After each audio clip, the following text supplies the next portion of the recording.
That's right. Simple gaming news title. Back again after 2 weeks. Mind you, I keep this cadence because so much stuff happens over the course of 14 days that I can probably squeeze it all in about 25 minutes. So having a simple conversation. But enough excuses as to my absence. I'm not going to get into life events. Let's talk about what the hell's going on in this gaming industry right now. We had Stadia finally get the axe. I got a strong opinion about that. The Microsoft deal is going under a second level of scrutiny under the, I believe it's European CMA. And Sony and Google appear to be playing their parts in it. Various other smaller things, but I think those are the two biggest. If I could think of something else while I'm making this video, you know me, guys, I shoot off the hip. I will bring it up. First things first, this Google Stadia thing. Google Stadia was announced DOA on, I believe, Thursday or Friday. I get my dates confused when they're in that close proximity to each other. But it believe this past Thursday or Friday. Today's October the 2nd. So that would have been the 29th or the 30th of September 2022.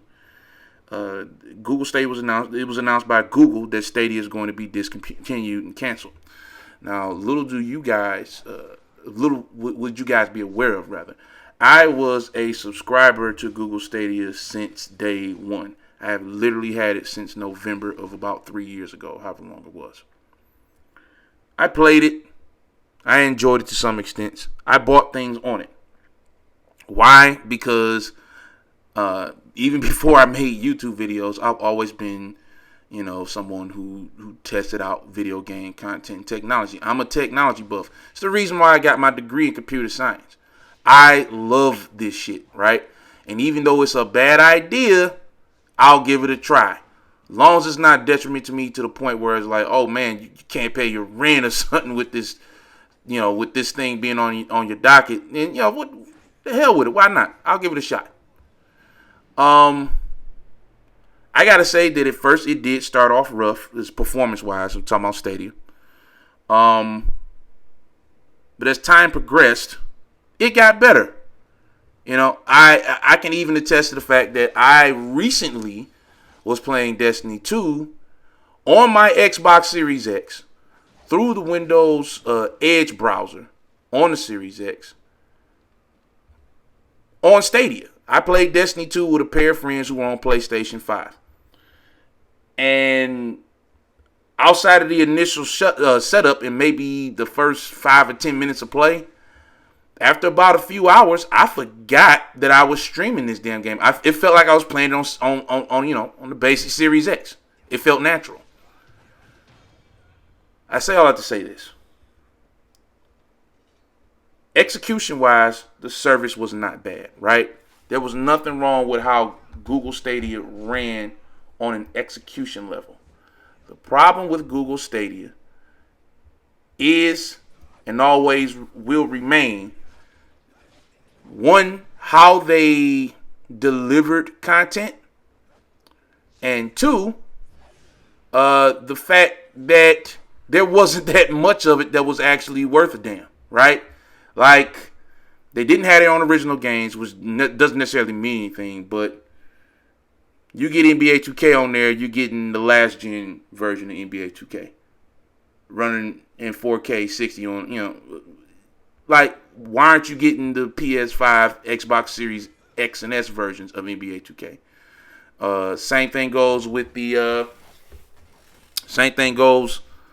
with Madden and FIFA. Like, they never got next gen versions of stuff, even though it was supposedly on a high end computer streaming to your TV or whatever you play Stadia on. They didn't get a lot of the big third party games, period. And I think a lot of that comes down to them not, them not having a Windows-based back end. Google Stadia ran off, I believe, Linux, and with nothing set up like the Steam Deck, where you can kind of force stuff through Proton, you're essentially preying on the idea that developers will have time, or at the very least give a damn enough to make a Linux version of a game and then put it on your service to begin with. Didn't work out. But like, how can I say this? I'm not upset about Google Stadia for dying for a few reasons. One, I think it was a damn good experiment in seeing what can actually be done on the cloud.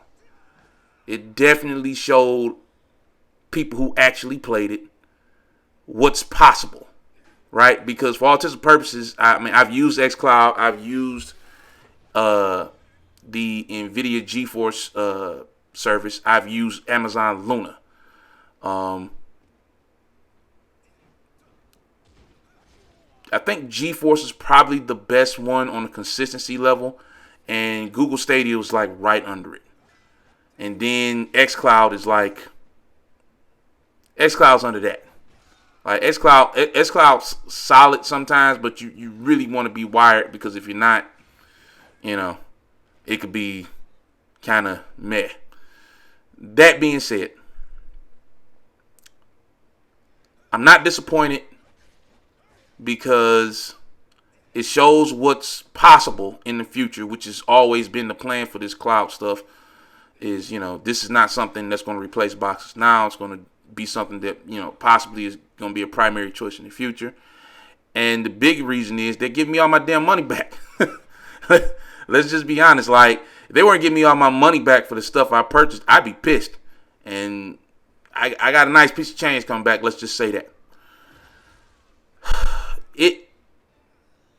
It's tough to see a competitor go, but if you were there day one, you kind of knew that this wasn't going to work as it was. It's like with the Xbox One. I didn't get an Xbox One at launch because I honestly thought Microsoft would be dead by the middle of the generation, because you looked at the whole Kinect thing and like, yeah, this is not a good idea. This is stupid. It's not going to work. And it didn't. And they about faced quick enough to not end up being, the new Sega. Where it's like, yeah, you might publish games, but you damn sure don't make consoles anymore. I want to say I wish that Google had a little bit more heart, but if you looked at any of the other stuff they've ever created, music, originals on YouTube, anything, you're talking about productivity level stuff, entertainment level stuff. Google has this mentality as a company. Hey, if it's not turning over a couple $100 million in the black after a year or two, it's basically dead in the water for us. And that's just not how anything really works. Which is why there's like a website, what Google has killed or something like that. You literally can see this company has a reputation of trying stuff, having it not work out at a rapid pace, and then saying, well, F it, we're going to quit. And then they have the worst way of quitting, because they don't really let anybody know in a fair, amount of time that they're probably about to lose their goddamn job. And keep that little blurb of our conversation, or my rant, whatever you want to call this, in mind, because it's going to be quite prevalent to another part of this video. But yeah, they're giving me my money back. It's a nice, like I said, I'm getting a nice little bit of money between the two controllers I bought. I got the starter pack, so I got the controller, I got the dongle, and I got another controller, and then I bought a few games. Some that my PC was down at the time, so I bought these games because they generally would only be PC games, but for whatever reason, they were putting it on Stadia as well. So I bought them on Stadia. Baldur's Gate, I believe it is, 3. And Humans or something like that. The Sega RTS game. I bought those, or not RTS, but I think it's turn-based strat. But anyway, whole point is I've bought games on there. And I'm talking about new ones on sale, all kinds of stuff. So I got some money coming back. So I'm not too upset about it. Even though, like I said, I hate seeing a competitor leave the market. I'm not too upset about it. I knew this was going to happen. You can't tell people that you can play your games on our service, but you have to pay us $9.99 to access the games that you bought on our service. And then they changed that. But like the biggest issue they've always had, as far as I'm concerned, is, dude, you never had any way of people actually being able to store their purchases, somewhere where they can always access them. Like, it would have been smart for them to build some kind of backend in the Google Play Store that allowed you to access your games, just in case, they shut down Google Stadia. They never did that, so now they got to shill out money. It's probably not that many people they got to shill out money to. I'm probably one of the few people on earth that actually actively bought a couple of things on there. And again, it was a matter of convenience more so than it was anything else. But I'm getting my money back, sans the subscription fees over the years. So I'm okay with it.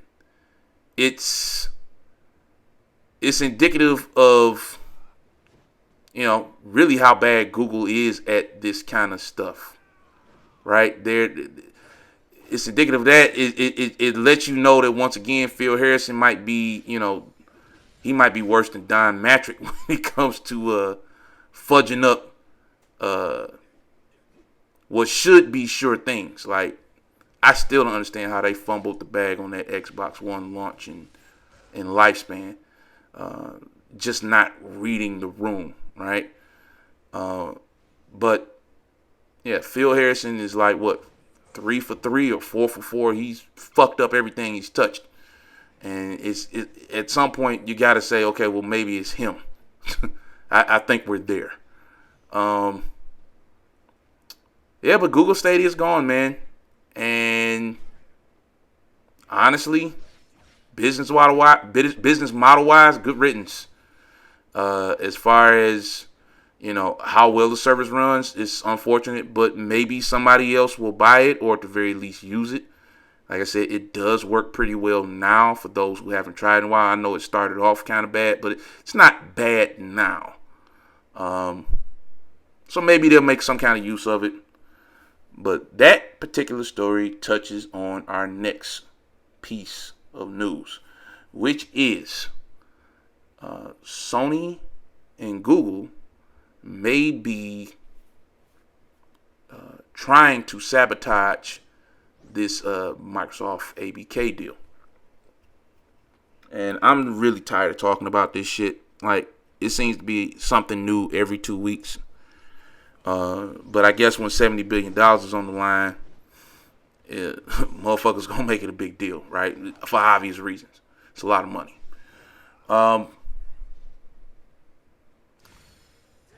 So apparently, Jim Ryan went and had a meeting with members of, I don't think it was the CMA. Actually, it may have been the CMA. He went to go have a meeting. He flew out to Brussels to have a meeting with them, essentially to sabotage or bitch and whine about what isn't or isn't going to happen for Sony when it comes to this deal. Like, boy, when they say hit dog gonna holler. Like, this has to be the funniest shit. Like at this point, I don't even care if it happens, right? I don't think this will stop it. But, like, okay, so you give Microsoft their $70 billion back, and they don't get Activision, but, of that $70 billion, they'll probably have to pay a sum or fee or penalty if this thing gets rejected. They'll probably get maybe half of it back. I don't know the numbers. I'm not going to sit here and make up math like some motherfuckers do because that shit's stupid. Especially when you don't know what you're talking about. But I'm guessing they'll be recuperated some of that money, but not all of it. I'm pretty sure, from what I'm understanding, there's a penalty for when you attempt to buy something. It's found negligent or puts that industry at risk. I'm pretty sure there is a monetary penalty you have to pay out of the funds you intended to use. But again, I don't know everything about that, so I'm not going to delve in that too much. Anyway, at any rate, Microsoft gets some of this fucking money back. Let's stop bullshitting, beating around the bush. Microsoft gets some of their fucking money back. What do you think they're going to do with it? They're going to buy something else that Sony is going to bitch about. That's what they're going to do. They need to go ahead and lay off. But they're not going to, because as many YouTubers have pointed out, they live off that Call of Duty shit. Like, I hate this version of any game company so much. Microsoft was like this last gen.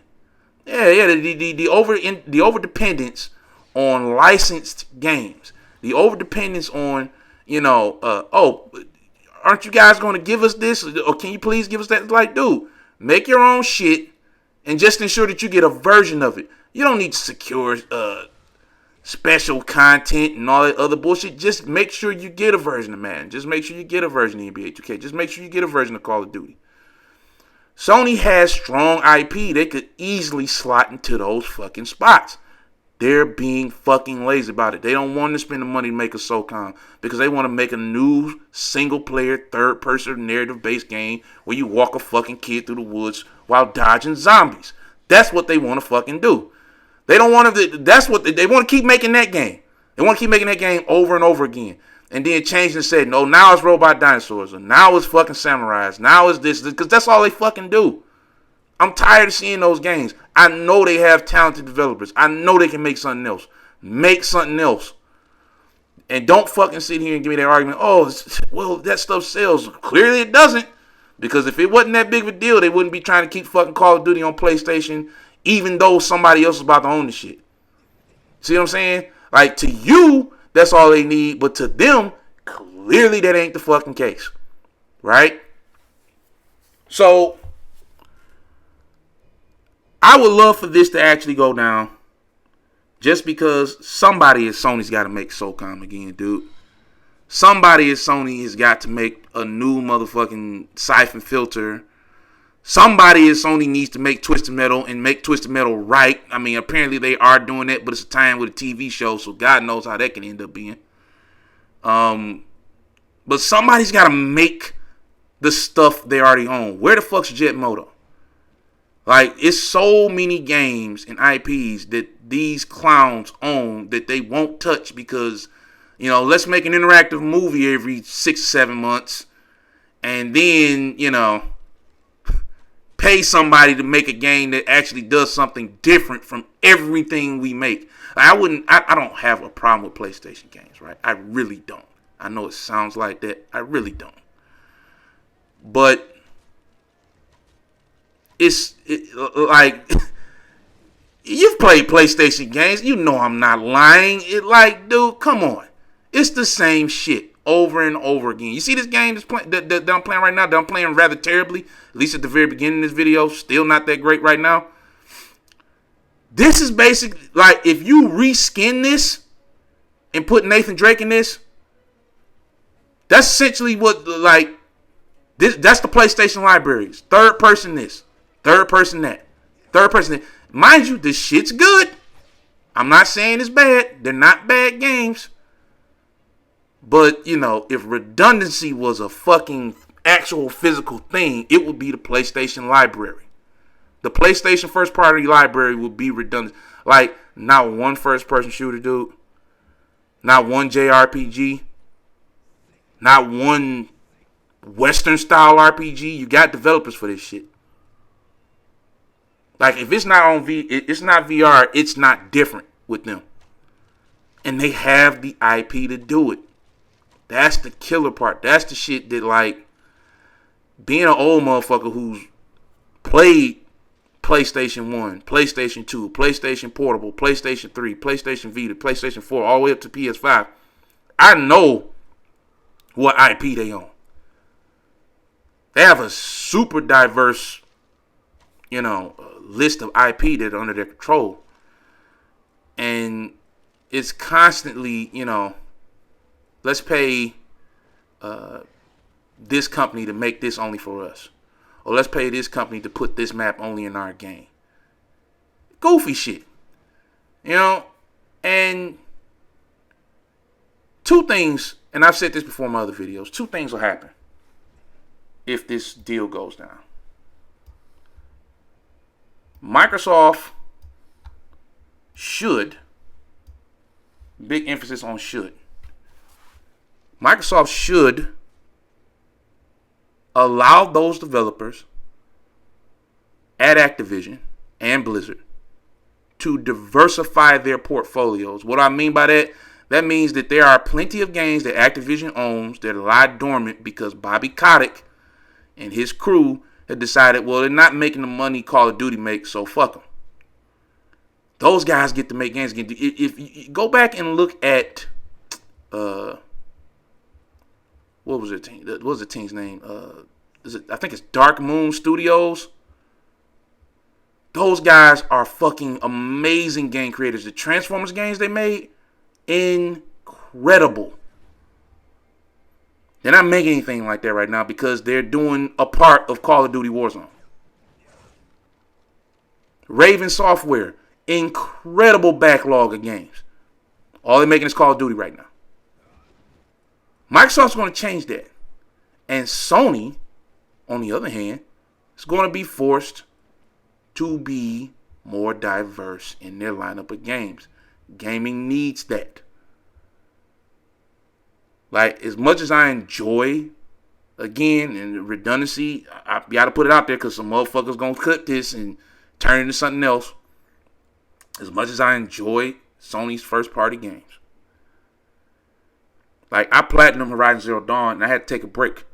I tried to go straight into Ghost of Tsushima, and it's just like, I can't fucking do it. I'm literally playing the same fucking game. I'm sneaking around through the bushes. I'm shooting motherfuckers with arrows. And then when sneaking up on them don't work anymore, I'm pulling out a sword, and I'm pressing circle to dive a bunch of fucking times, and I'm swinging at them. And until they die. Like, it's the same game over and over again. And the only difference with Drake's and the last was I'm using guns. It's the same shit, dude. Like, that's enough. That's enough. Make something else. Y'all, and when you can't fucking pay Activision to give you exclusive modes or dumbass skins in your game anymore, then you have to make something else. But you're gonna make something else, goddammit. I'm tired of this. And it's the same thing with Activision. Like, dude, you're gonna have to make something else other than Call of Duty. As a fucking fire truck goes past my house. You have to make something else, man. This deal, in the good timeline, this deal is going to bring some diversity and development. It's going to allow these guys and gals to make shit that maybe they want to make. Because I'm pretty sure the 1,000 or so people that work on Call of Duty don't want to just make fucking Call of Duty all the time. But under Bobby Kotick, they have to. Maybe under Phil Spencer, they won't have to. Maybe Bobby Kotick will get fired because he needs to go. Motherfucker threatens to kill people and allows sexual harassment to run rampant through his fucking company. It's about changing things. As a person who's graduated with developers who worked on a game himself, well, a game project, haven't worked on an actual game, I know how hard that shit is. And if the work environment is shitty, man, that doesn't help. Doesn't help at all. Guy needs to go. Things need to change for both sides. And apparently Google might be trying to jump in on this, but like I said earlier, which is why I told you guys, hold on, that Google's a fucking failure of a company who, Google is the very definition of two pumps and they're done. They're never going to get satisfied or satisfy anybody with their services because they finish too quick. And look at that, the game crash. Good old Wulong. Well, guys, maybe that's a sign. I am going to call it there. Forgive me for rambling, incoherent nonsense, if that's what it sounded like. I just want to get this video out, get something to you. More to come. Thanks for watching. See you guys later.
Yeah!